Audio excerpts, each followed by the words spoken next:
मामले 50 रुपए की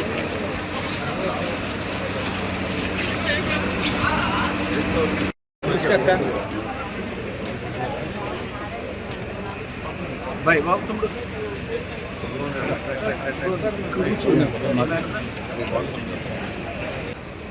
నెల్లూరులో విఆర్ కళాశాల విఆర్ హై స్కూల్ ఇవన్నీ కూడా నెల్లూరు నడివట్టులో ఉంటుంది సెంటర్.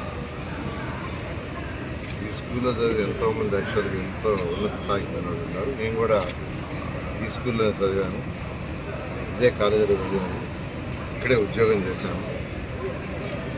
అయితే గత ప్రభుత్వం ఈ స్కూల్ని క్లోజ్ చేయడం అందరికీ తెలిసిందే.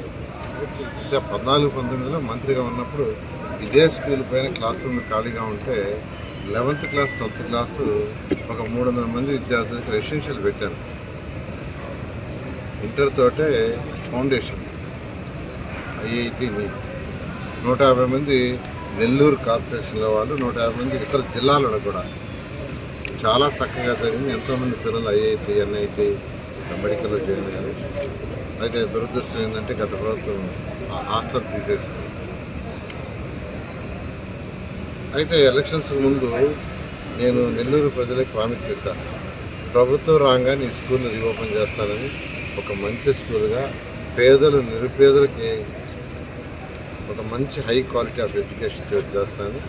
ఆ మాట తప్పకుండా యాక్చువల్గా ఈ స్కూల్ మొత్తాన్ని అటు ఎన్సీసీ వాళ్ళు, నారాయణ గ్రూప్లో ఉన్న మా యొక్క చిల్డ్రన్ వాళ్ళిద్దరి యొక్క సపోర్ట్ ఈ స్కూల్ మొత్తాన్ని చాలా అందంగా తీర్చిదిద్దారు.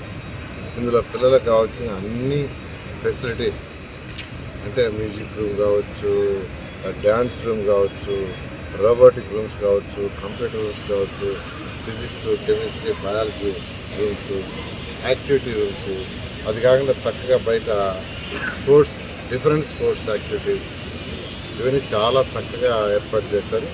ప్రతి క్లాస్ రూమ్లో కూడా చక్కగా interactive board, 84 inches interactive board పెట్టారు. చక్కగా ఇంటరాక్టివ్ బోర్డులు పెట్టారు. పిల్లలకు కావాల్సిన ప్లే ఎక్విప్మెంట్ చేశారు. నిజంగా I'm appreciating both NCC and our children. చాలా చక్కగా చేశారు. అయితే దీన్ని ఓపెనింగ్ చేయడానికి ఇంకొక 4-5 రోజులు యాక్చువల్గా ఎన్సీసీ వాళ్ళు అడుగుతున్నారు. ఇంకొక 4-5 డేస్ అన్న ఇవ్వండి సార్, కంప్లీట్గా పూర్తిగా కంప్లీట్ చేసి హ్యాండ్ ఓవర్ చేస్తాం. చిన్న చిన్న బడ్జెట్స్ ఉన్నాయని. అయితే ముహూర్తం మంచి ముహూర్తం తీసుకుంటే ఈ సోమవారం కాకుండా నెక్స్ట్ మండే అయితే 30th వస్తుంది. 30th బాగుంది, ఆ రోజు ఓపెన్ చేయమన్నారు. అయితే దీన్ని ముఖ్యమంత్రి గారి దగ్గరే బిల్డింగ్స్ ఇనాగ్రేషన్ చేస్తాం. అయితే స్కూల్స్ అన్నీ ఓపెన్ అయిపోయినాయి, పిల్లలకు లేట్ కాదు కాబట్టి క్లాసులు స్టార్ట్ చేసుకోమన్నాం. హెడ్ మాస్టర్కి ఏం చెప్పారంటే మీరు క్లాసులు స్టార్ట్ చేసేది, బిల్డింగ్ ఇనాగ్రేషన్ నెక్స్ట్ మంత్లో ముఖ్యమంత్రి గారి దగ్గర చేయిస్తామని యాక్చువల్గా చెప్పడం జరిగింది. ఈ విధంగా ఈ యొక్క స్కూల్ని ఇంత అందంగా, అందం అంటే చూస్తే తలుపులు వెలికిలే కాదు, లోపల ఉంచాల్సిన ఎక్విప్మెంట్, చక్కటి ఎక్విప్మెంట్, పిల్లలకి ఏముండదు చేసిన అటు ఎన్సీసీ మేనేజ్మెంట్ని, చేసిన ప్రతి ఒక్క ఎంప్లాయీని మరియు మా పిల్లల్ని అందరినీ కూడా అప్రిషియేట్ చేస్తాను. దీంట్లో ఇన్వాల్వ్ అయిన అంటే ప్రస్తుతం జాయింట్ కలెక్టర్ గారి యొక్క ఆధ్వర్యంలో, జేసీ గారి ఆధ్వర్యంలో, మన యొక్క మున్సిపల్ కమిషనర్, ఎందుకంటే వారి సపోర్ట్ కూడా ఇక్కడ ఉంది యాక్చువల్గా. ఎందుకంటే దీని పేరే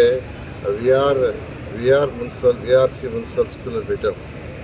అంటే అటు మున్సిపాలిటీ వాళ్ళు, అటు గవర్నమెంట్ రెండు కలిసి యాక్చువల్గా చేసే విధంగా దీనికి అటు డిఈఓ ఎంఈఓ కూడా యాక్చువల్గా చాలా సపోర్ట్ చేశారు. నేను అదే చెప్పాను, ఇన్ని రోజులైతే మొత్తం స్ట్రక్చర్ హార్డ్వేర్ ఇచ్చేసాము.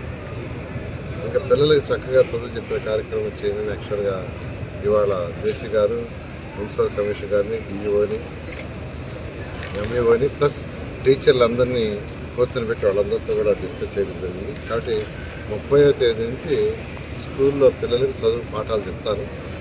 బిల్డింగ్ ఇనాగ్రేషన్ అనేది ముఖ్యమంత్రి గారు టైం ఇస్తే దాని ప్రకారం పెట్టుకోవడం జరుగుతుంది.